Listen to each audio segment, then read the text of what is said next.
In 1988, I must have been 15 years old, and through some kind of wild imagination, myself and a good friend Mossey decided to approach the City of York Leisure Services about having a national graffiti writing event in a local car park, Fossbank Car Park.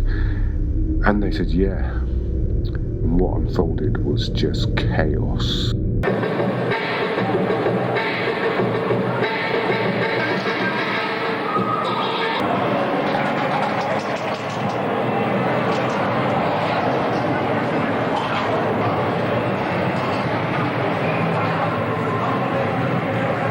Can you just move away from the police, please?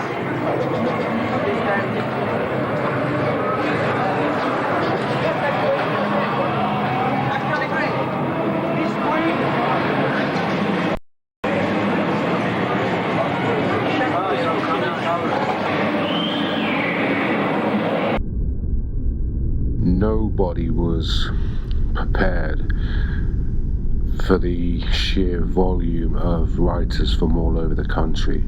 It had been announced on the radio on Mike Allen's National Fresh, and that was definitely responsible for pulling in the volumes of people. It was just hedonism. There was people everywhere.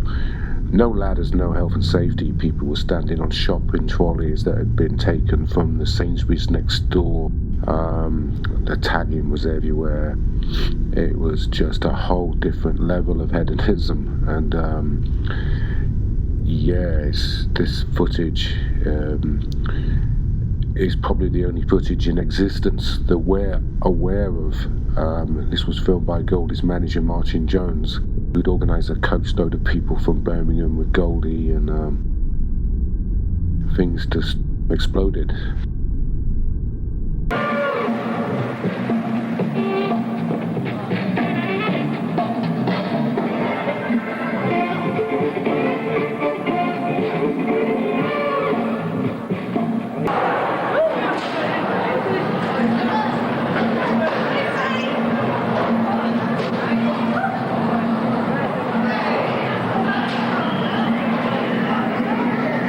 The only guy from London, yeah?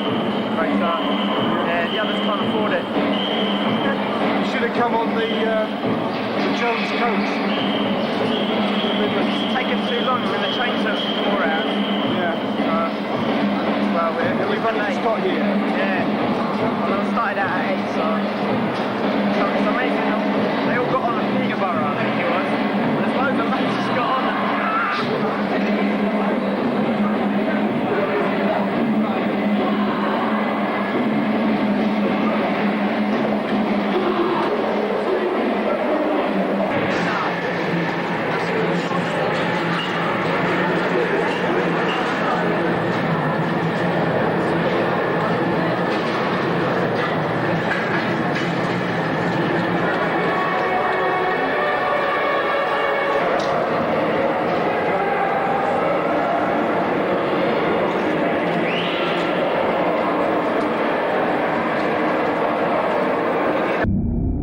This event in York was actually the first time in the UK that writers from not just different crews but different cities and towns painted on walls alongside each other.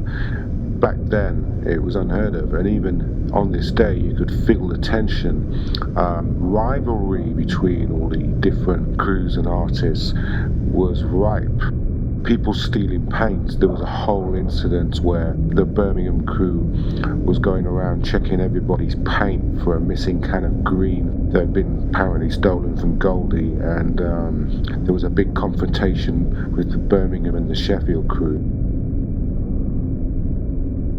Can I just stop you a moment? Whereabouts are you from? I'm from Stonestown. Yeah. I thought I recognised the style. You're still the same tune right as in Bridlington. It's got bigger. It got bigger.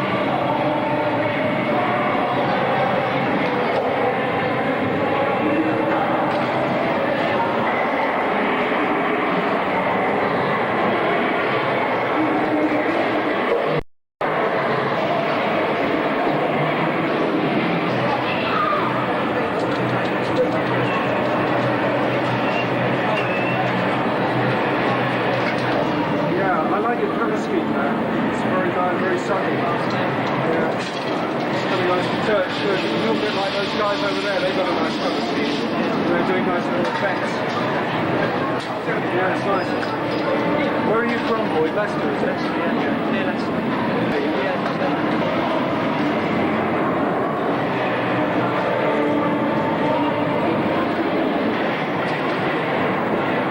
Slow at the moment, I've been talking to a guy tagging and all that. Yeah.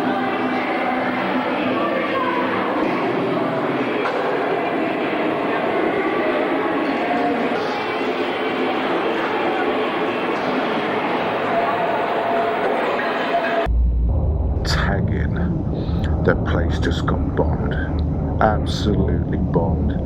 And what happened was people started to spill out of the venue into the Sainsbury's next door, and once people started tagging the building, they called the police, and eventually the police shut the event down.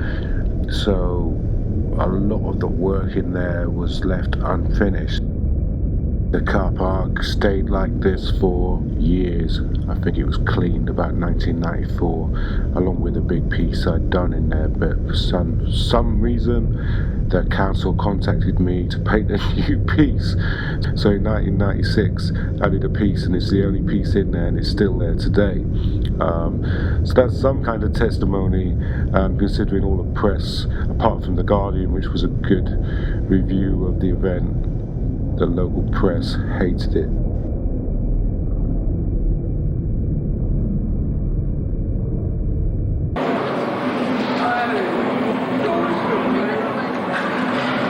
I didn't notice you being bashful in bombing. Well, I was asked to do it, you know what I mean? I think we're both being back.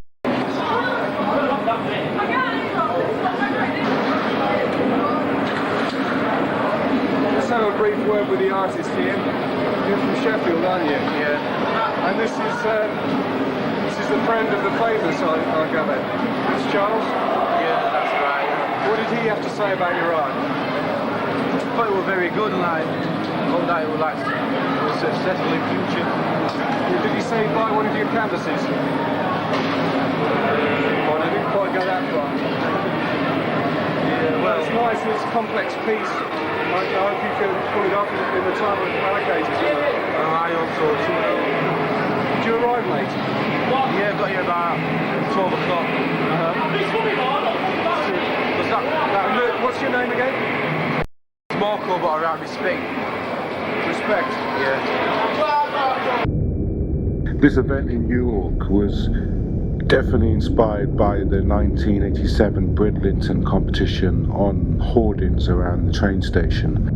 That was people from all over the world, Tegan, Vulcan and Paris, Mo2, BBC, whole heap of people. And I think on embarking on this venture with the York City Leisure Services, I actually contacted the Bridlington Leisure Services and got the full list of everybody involved in that. So originally I was trying to get Mode and Vulcan over for this event, but it ended up just staying national in the end because the council didn't really have the budget to pay any flights. But you know, it happened the way it did, and it was unique for that reason. Definitely unique, even though I probably ran up some crazy phone bills on international phone calls. You know, the job got done, and it's a testimony. Many of the known writers at the time who were in there weren't friends, and a year or two later became very good friends and very connected. Even, you know, some key members in the iconoclast movement that was kind of rolling throughout the 90s. So it's a big slice of UK history on the spray canist movement, and back then there was no careers on the table. People didn't even have phones to communicate with each other. You know, it was very much a grassroots scene, and a lot of evolution grew out of this. For us, it was a big data mining operation.